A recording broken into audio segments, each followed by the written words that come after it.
Hello everyone, welcome to the legal আড্ডা। আশা করি তোমরা সকলেই খুব ভালো আছো আর তোমাদের প্রিপারেশনও নিশ্চয়ই একদম জোর কদমে চলছে। তো তোমাদের সকলের অনুরোধে আমি আজকে আবার এসে গেছি আরেকটা নতুন প্র্যাকটিস সেট নিয়ে।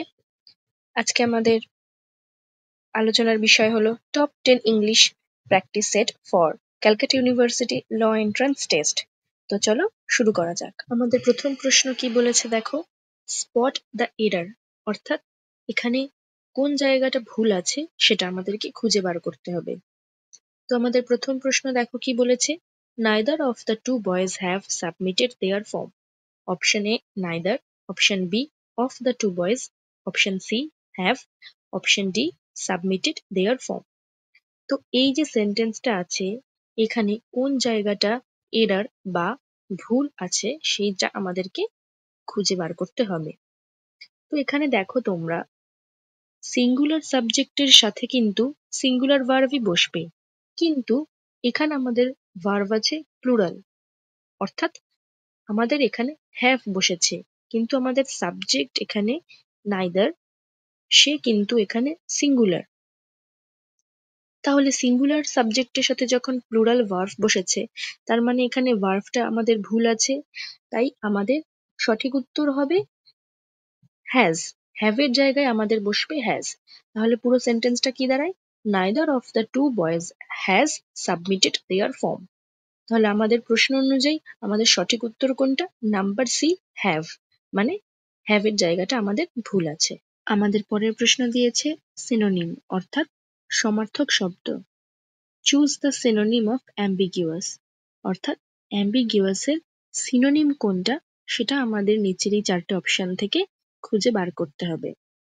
তো দেখো, অ্যাম্বিগুয়াস মানে কি, অনিশ্চিত, অনির্দিষ্ট বা অস্পষ্ট, এই সমস্ত জিনিস বোঝায়। এবার এখানে দেখো এই চারটের মধ্যে কোন ওয়ার্ডটা ঠিক সেম মানে বোঝায়। তো এখানে একমাত্র ভেগের অর্থই অ্যাম্বিগুয়াস এর অর্থের সাথে কিন্তু মিলে যাচ্ছে। ভেগের অর্থও কিন্তু অনিশ্চিত বা অনির্দিষ্ট বা অস্পষ্ট, এগুলোই বোঝায়। তাহলে অ্যাম্বিগুয়াস এর সমার্থক বা সিনোনিম হলো ভেগ। আমাদের সঠিক আনসার হলো নাম্বার বি। আমাদের পরের প্রশ্ন দেখো কি বলেছে, অ্যান্টোনিম, অর্থাৎ বিপরীতার্থক শব্দ।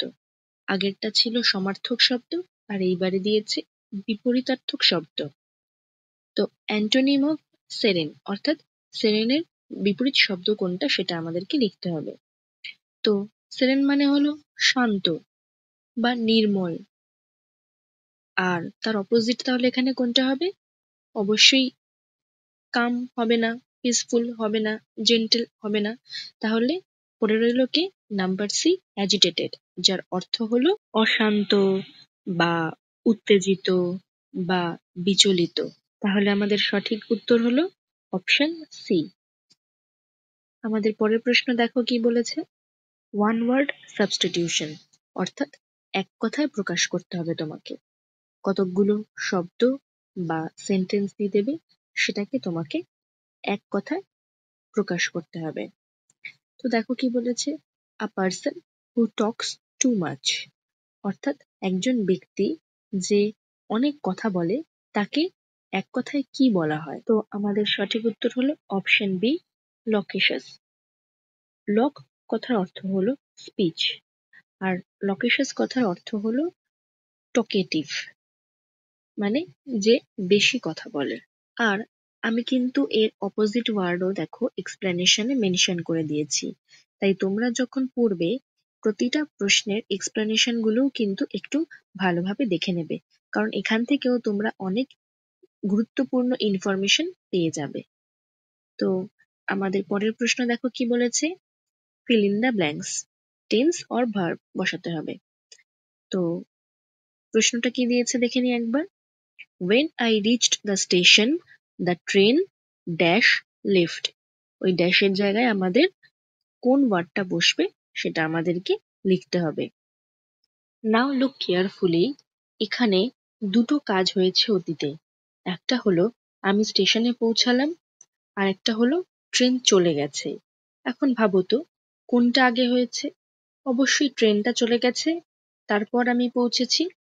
তাই আগে হওয়া কাজটার জন্য আমরা ব্যবহার করব পাস্ট পারফেক্ট টেন্স, মানে হ্যাড প্লাস ভার্বের থার্ড ফর্ম।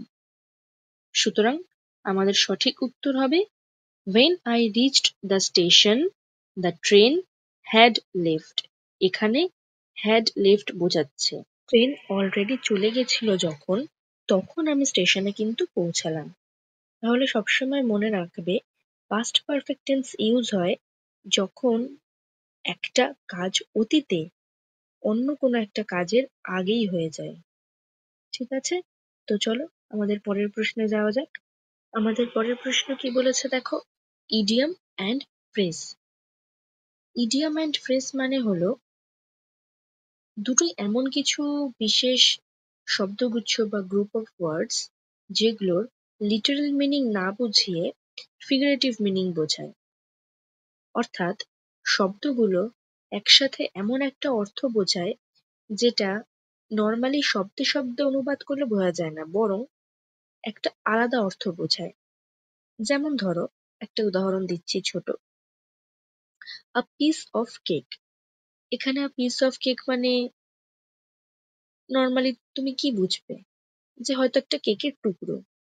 কিন্তু এর ইডিয়াম বা ফ্রেজ যদি আমায় করতে দেয়, এর মানে কিন্তু আসলে এটা নয়। এর অ্যাকচুয়াল মানে হলো খুব সহজ কাজ। একটা সেন্টেন্সের এক্সাম্পল দিয়ে আমি বোঝাচ্ছি যে this exam is a piece of cake for me. তার মানে হলো এই পরীক্ষাটা আমার জন্য খুব সহজ। তাহলে বুঝতে পারলে এখানে তোমরা আ পিস অফ কেকের অর্থ কি বোঝালো এই সেন্টেন্সটার ক্ষেত্রে। এইগুলোকেই বলে ইডিয়াম। তো আমাদের এখানে যে প্রশ্নটা দিয়েছে দেখো, meaning of hit the sack, অর্থাৎ হিট দ্য স্যাকের মিনিংটা আমাদেরকে এখানে লিখতে হবে।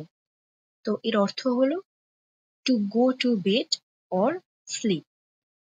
নিচে আমি একটা সেন্টেন্স দিয়ে এক্সাম্পলও লিখে দিয়েছি, তোমরা সেটা একবার একটু পড়ে নিও। তো আমাদের পরের প্রশ্ন দেখো কি বলেছে, কারেক্ট স্পেলিং, অর্থাৎ সঠিক বানানটা আমাদের এখানে লিখতে হবে। তো দেখো কি বলেছে, choose the correctly spelled word accommodation. তার কোন স্পেলিংটা অ্যাকচুয়াল সেটা আমাদেরকে এখানে লিখতে হবে। তো আমাদের সঠিক আনসার হলো number C, A double C O double M O D A T I O N. এটা হলো আমাদের অ্যাকচুয়াল স্পেলিং। এই স্পেলিং গুলো ভীষণ ট্রিকি ভাবে দেয়, তো এটা তোমরা একটু কেয়ারফুলি খেয়াল করো। আমাদের পরের প্রশ্ন দেখো কি বলেছে, সেন্টেন্স ইমপ্রুভমেন্ট, অর্থাৎ সেন্টেন্সটাকে ইমপ্রুভ করে তোমাকে লিখতে হবে। দিয়েছে হি ইজ সিনিয়র দেন মি। চারটে অপশন দিয়ে দিয়েছে যে কোন ইমপ্রুভড সেন্টেন্সটা এখানে অ্যাকচুয়ালি হবে। এখন ভালো করে দেখো, অনেকেই এই ভুলটা করে বলে যে সিনিয়র দেন মি, কিন্তু এটা গ্রামাটিক্যালি রং। কারণ কিছু বিশেষ শব্দের পরে আমরা দেন নয় বরং টু ব্যবহার করি, যেমন senior, junior, superior, inferior, prior ইত্যাদি। তাই আমাদের এখানে সঠিক বাক্য হবে he is senior to me. একটা ছোট্ট রুল মনে রাখবে, after senior, junior, superior, inferior, prior always use to, not than. তাহলে এই প্রশ্নের আমাদের সঠিক উত্তর হবে অপশন সি। আমাদের নেক্সট কোয়েশ্চেন দেখো কি দিয়েছে, রিডিং কম্প্রিহেনশন। এই কম্প্রিহেনশন আমরা কিন্তু স্কুলে কম বেশি অনেকেই করেছি।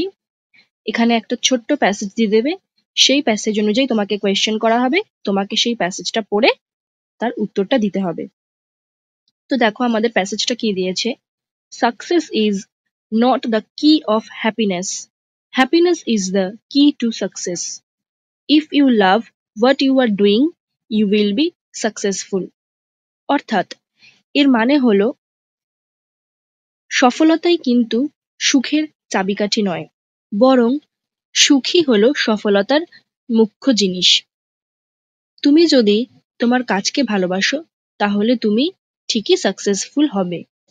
এবার আমাদের কোয়েশ্চেন কি দিয়েছে দেখো, what does the passage suggest about success? তার মানে কি?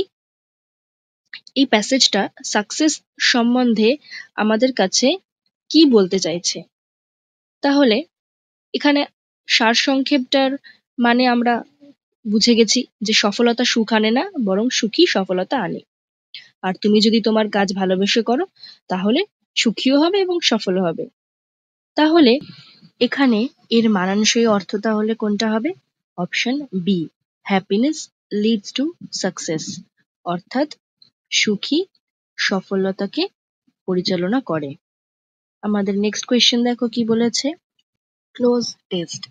তো ক্লোজ টেস্ট মানে হলো এমন কিছু সেন্টেন্স বা প্যারাগ্রাফ দিয়ে দেবে, সেখানে যে গ্যাপগুলো দেওয়া থাকবে সেখানে তোমাকে অর্থ বা গ্রামার অনুযায়ী সঠিক শব্দ বসাতে হবে। তো দেখো আমাদের কোয়েশ্চেনটা কি দিয়েছে। হি worked hard dash he could achieve his goal. তার অর্থ হলো সে কঠোর পরিশ্রম করেছে যাতে সে তার লক্ষ্য পূরণ করতে পারে। এখানে এই যাতে মানে বোঝানোর জন্য আমরা ইংলিশে ব্যবহার করি সো দ্যাট। তাই আমাদের সঠিক বাক্য হবে হি worked hard so that he could achieve his goal. আমাদের সঠিক উত্তর হলো অপশন এ, সো দ্যাট। তো আজকের আমাদের ইংলিশ প্র্যাকটিস সেট এখানেই শেষ করছি। আশা করি তোমাদের অনেকটাই হেল্প করতে পারছি এই ভিডিওগুলো দিয়ে। তো ভালো লাগলে অবশ্যই লাইক, শেয়ার এবং সাবস্ক্রাইব করে দেবে এবং তোমাদের বাকি বন্ধুদের সাথেও ভিডিওটি শেয়ার করে দেবে, যাতে তোমাদের মতো তারাও এই প্র্যাকটিস সেটগুলি দিয়ে প্র্যাকটিস করতে পারে। এবং কোনো প্রবলেম থাকলে অবশ্যই আমাকে কমেন্ট বক্সে জানাবে। আর সবাই সুস্থ থেকো এবং খুব ভালো থেকো। তো চলো, টাটা।